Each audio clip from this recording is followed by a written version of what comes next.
ici. T'as des petits bobos, t'as une tendinite. Allez, viens par ici, je vais m'occuper de toi. Hey! Ça va? Ça va pas? Ça va pas? Ça va et toi? Ça va super. I think I had enough. All this money got me acting up. Niggas be mad as fuck, cause they know I gotta bag it up. Niggas be mad as fuck, I gotta bag it up. Niggas be mad as fuck. Salut Alexis. Salut Omar. Merci de nous accueillir dans ton cabinet. Avec plaisir. D'accord, donc premièrement, j'ai essayé de te présenter. Qu'est-ce que tu fais? Quelle est ta profession? C'est quoi ton parcours? Ok. Et ensuite, je te poserai un peu plus de questions. Alors moi je m'appelle Alexis Dubas, je suis ostéopathe depuis 2 ans. J'ai fait ma formation à Londres, ça m'a pris 5 années d'études au total. C'était une formation spécialisée dans le sport. J'ai bossé pas mal avec les sportifs, notamment dans le football et le rugby. J'ai travaillé pendant 1 an là-bas, ensuite ça fait 1 an que je suis revenu. J'ai ouvert mon cabinet ici à Massy. D'accord, donc 91. 91, voilà, puisque j'habite juste à côté, donc du coup c'est top. Ça fait 2 mois que j'ai ouvert, je pratique pas mal donc du coup avec les sportifs, je suis spécialisé, j'ai fait une formation là-dessus. Je bosse aussi pas mal avec tout ce qui est femmes enceintes, nourrissons, et puis sinon je fais du nourrisson à l'adulte en passant aussi par le senior. D'accord. En termes de technique, moi je pratique l'ostéopathie structurelle, ça c'est l'ostéopathie qu'on dit qui fait craquer, donc c'est en termes c'est des manipulations. Je fais aussi pas mal d'ostéopathie crânienne, ça c'est tout ce qui touche à la sphère crânio-sacrée.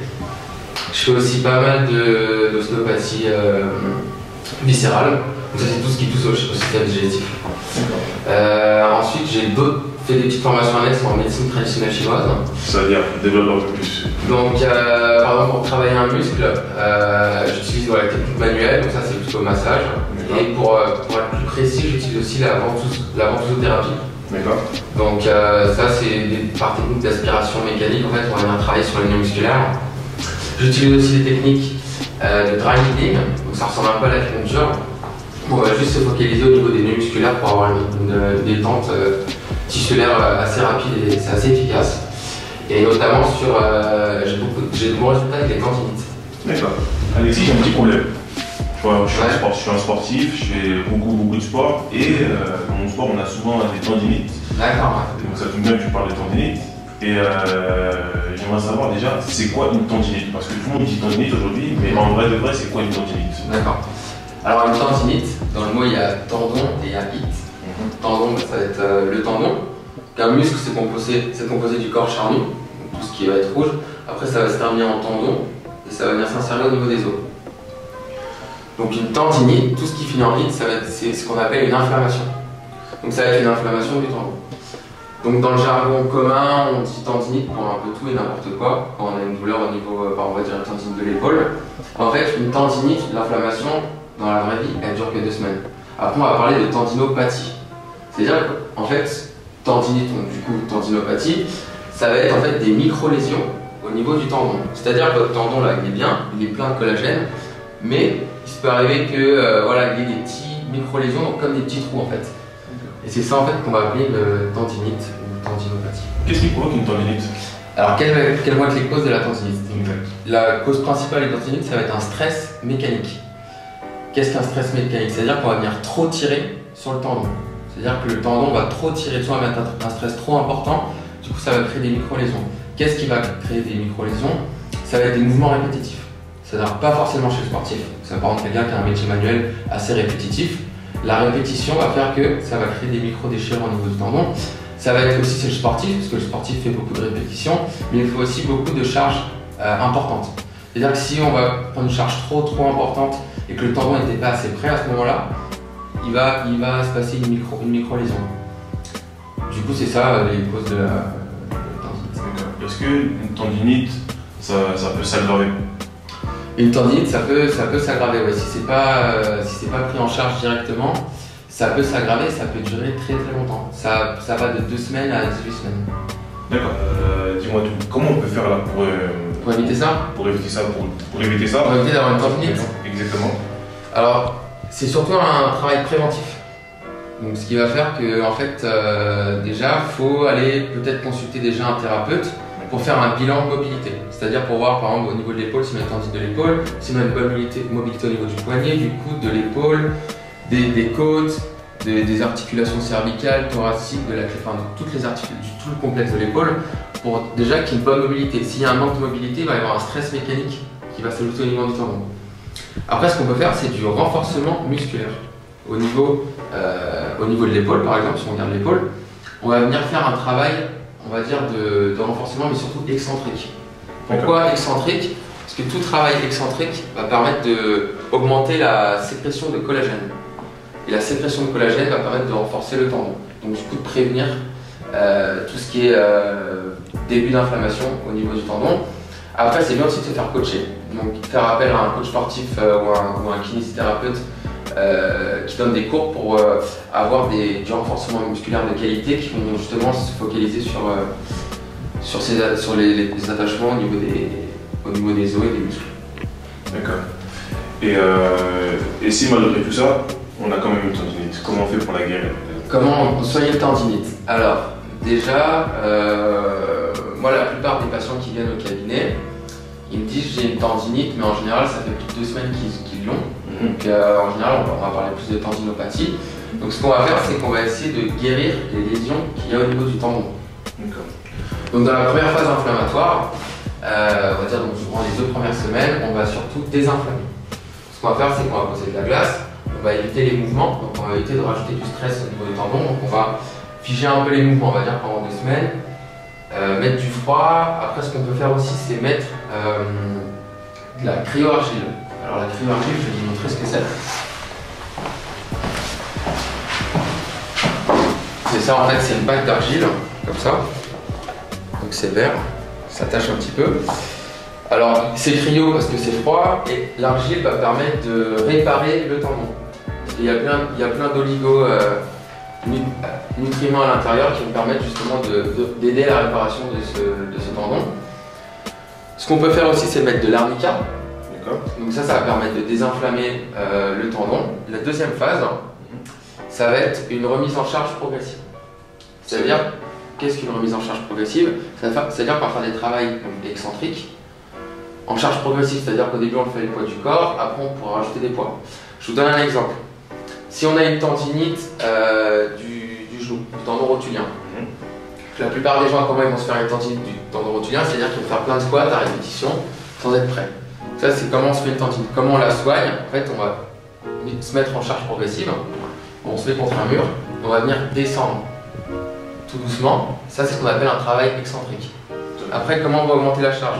On peut rajouter par exemple une petite élévation au niveau des talons, derrière qu'on met derrière. Du coup, ça va focaliser le poids au niveau du tendon rotulien. Pareil, on descend. Ensuite, on va faire la même chose sur une jambe. Et après, on peut carrément rajouter des poids et descendre. Et là, c'est ce qu'on appelle la charge progressive. D'accord. Mais quand tu dis que le corps n'est pas prêt, tu veux dire qu'en fait, on ne sait pas bien échauffer? Le corps n'est pas prêt, c'est-à-dire qu'on ne sait pas bien... Oui, avant de faire un sport, il faut toujours s'échauffer, sinon le tendon ne sera pas prêt pour encaisser toute la charge à l'effort. Tout à fait d'accord. Ce qu'il faut éviter absolument aussi, c'est dans les premières phases d'inflammation, c'est faire des étirements. Parce qu'en fait, les étirements, les patients ont tendance à le faire, ça va venir tirer sur le tendon et du coup réveiller un peu l'inflammation. Donc ça, il faut éviter dans un premier temps. Après, dans la deuxième phase, c'est possible. Il faut faire de l'excentrique, beaucoup d'excentrique, après il faut faire du concentrique et des étirements. D'accord. Rien à voir, c'est une petite question que je me pose. Est-ce que la cryothérapie peut avoir un effet sur les tendinites? Oui, bien sûr, le froid peut avoir un effet sur les tendinites quand on est en phase de réparation.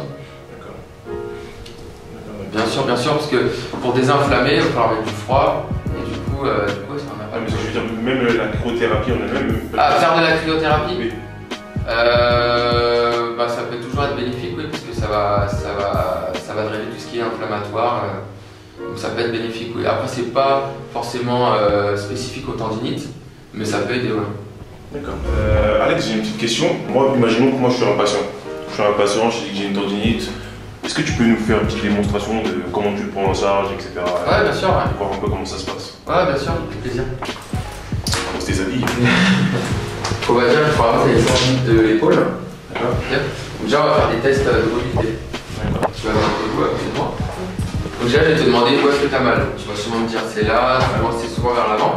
Ensuite, on va faire des tests de mobilité. Donc, je vais te demander de lever les mains vers le ciel. En général, tu as le bras qui s'arrête à ce niveau-là. On peut avoir différentes tendinites au niveau de l'épaule. Les gens, ça va leur faire mal dans ce mouvement-là, dans ce mouvement-là, dans d'autres mouvements. Donc, chacun a son cas, à lui. Après, on va regarder la mobilité de ta colonne. Je vais regarder comment bougent tes cervicales, tes thoraciques, tes lombaires, pour voir s'il n'y a pas de restriction de mobilité aussi à ce niveau-là. Il y a la flexion, l'inclinaison et la rotation. Ensuite, ce qu'on fait, c'est que je vais regarder du coup sur la table, articulation par articulation, voir s'il n'y a pas des blocages qui pourraient du coup être la cause du stress mécanique affligé sur le tendon. Après, je vais te demander de t'allonger sur la table. Comme tu peux le constater, mes chaussettes ne sont pas trouées. Là, je vais regarder les mouvements passifs de ton épaule. Donc déjà, quand on a une tendinite, c'est un problème au niveau musculaire. En termes de mouvement passif, ça ne devrait pas être très douloureux. Il devrait avoir un manque de mobilité, mais normalement on devrait moins ressentir la douleur que sur des mouvements actifs. On regarde abduction, adduction, les rotations, flexion, extension, on regarde dans les 3 points de l'espace. Ensuite, on va regarder l'articulation acromioclaviculaire, les mouvements de la clavicule, les mouvements de l'omoplate. On va regarder aussi les mouvements cervicaux. Pareil, on regarde s'il y a des restrictions de mobilité. Ensuite, on va regarder, tu peux reposer la tête. Ensuite, on va regarder s'il n'y a pas des tensions musculaires, des nœuds musculaires surtout. En général, sur les tendines de l'épaule, c'est le long biceps qui est en cause. Donc, on trouve souvent des nœuds musculaires à ce niveau-là. Et du coup, c'est eux qui sont la cause du stress mécanique affligé au niveau de l'insertion tendineuse. Donc voilà, pas mal. Ensuite, en termes de traitement, on va redonner de la mobilité au cervical, au thoracique, on va redonner de la mobilité à la clavicule, à l'épaule elle-même, donc ça c'est sur plusieurs techniques.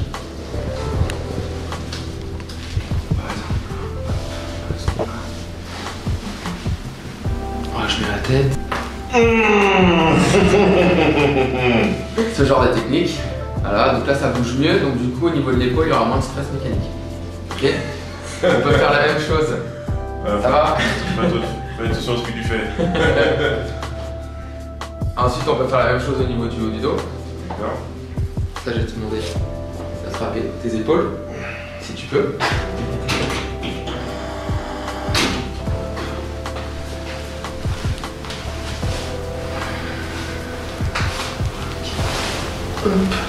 Là, tu vas tourner la tête, si tu peux lever la tête, super. Là, tu vas relâcher ton dos complètement, comme si tu dormais. Voilà, hop, tu vas relâcher complètement. Donc là, ça bouge mieux. Donc déjà, en termes de mobilité, de la colonne, on est pas mal. Ensuite, on fait des travails articulaires au niveau de la clavicule. Ça, c'est plutôt en dynamique. Parce que par exemple, si on a une tendinite du biceps, le biceps, ça sert au niveau du coude et au niveau de l'épaule. Donc si le coude bouge pas bien, ça va en plus créer des tensions. Ensuite, on peut regarder au niveau du poignet. La deuxième partie la plus importante, c'est de réduire les nœuds musculaires à ce niveau-là. Donc dans ce cas-là, on va utiliser l'arnica. L'arnica, donc l'huile Velleda, voilà. C'est important d'avoir l'arnica parce que ça va avoir des désinflammés. Donc dans ce cas-là, on va induire un massage, voilà, un massage profond en général, on y va étape par étape, on se focalise sur les nœuds, on peut faire des points d'inhibition, c'est-à-dire qu'on va rester longtemps appuyé au niveau du nœud pour que ça lui permette de bien se relâcher. À quoi ça sert le massage? Le massage, ça sert en fait à chasser le sang qui stagne dans les nœuds. Donc ce sang-là, en fait, il est pauvre en oxygène, pauvre en nutriments. Donc du coup, il crée des tensions au niveau musculaire. Le muscle se fibrose, on va dire un petit peu. Du coup, ça crée un muscle qui est assez dur et du coup qui tire vachement sur le tendon, qui réveille la tendinite. Le fait du coup de chasser le sang qui stagne et d'apporter le nouveau sang à l'intérieur par un effet de drainage va permettre de relâcher plus facilement les nœuds musculaires. Deuxième technique pour les nœuds musculaires, les ventouses. Par exemple, on repère un nœud au niveau du biceps, à ce niveau-là.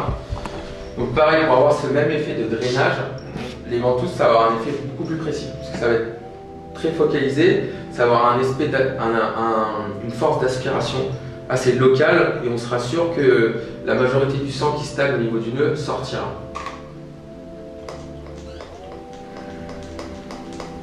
Voilà. Avant, on met un petit peu d'huile pour bien que ça accroche. Là, je ne vais pas te mettre de l'huile, mais là, on laisse ça pendant 2-3 minutes.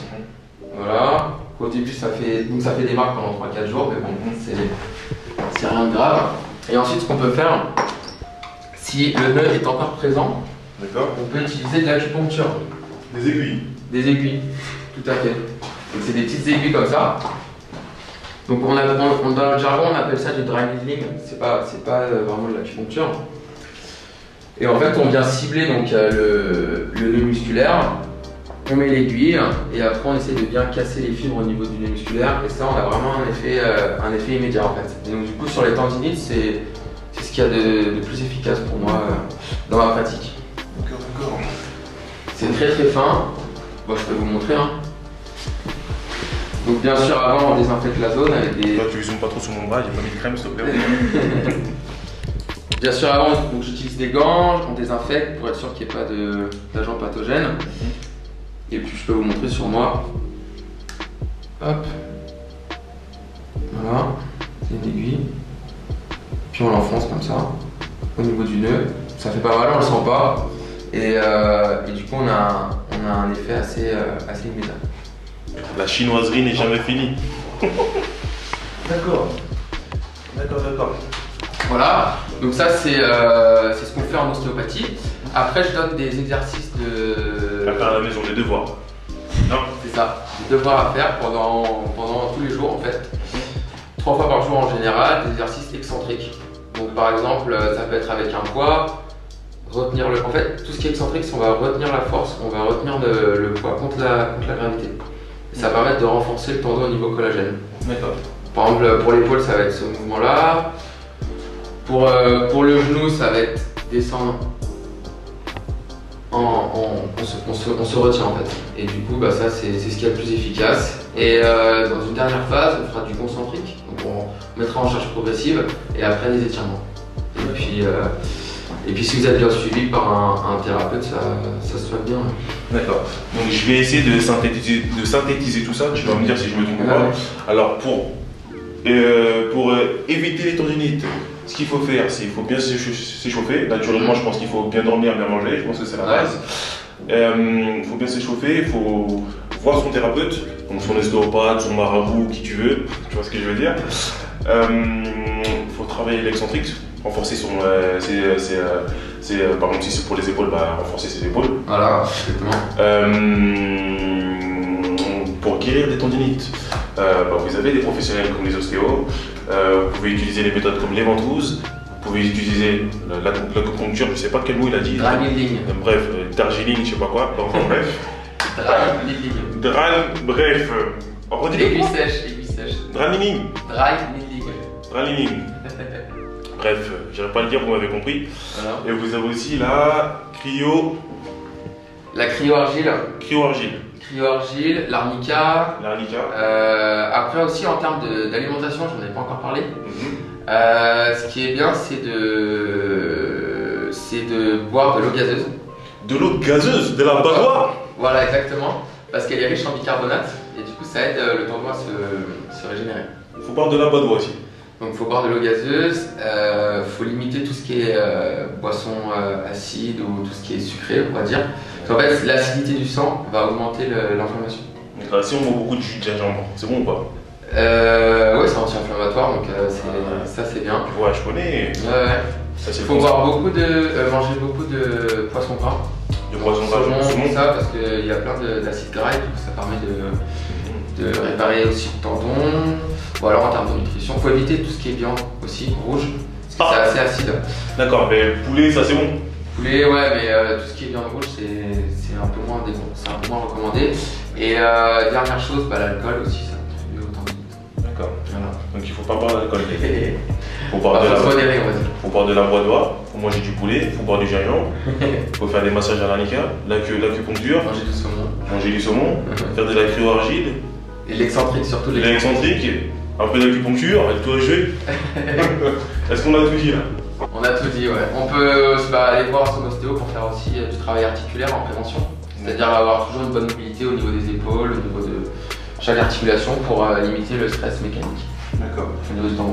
Et il n'y a que les ostéos entre guillemets qui peuvent guérir les tendinites ou bien les autres spécialistes aussi Non, C'est kinésithérapeute. ce que j'allais dire, kinésithérapeute. Aussi, alors, eux, ils sont bons dans tout ce qui est exercice excentrique.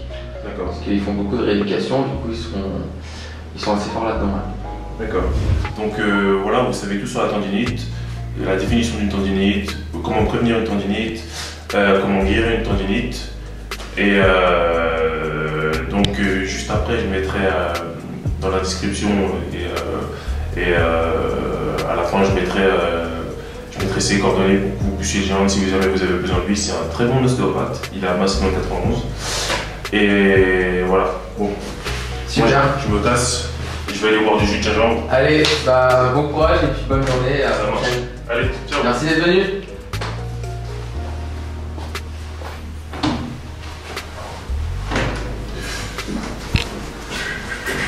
J'ai oublié mes affaires. Oh, mais qu'est-ce que t'attends? Viens toi aussi.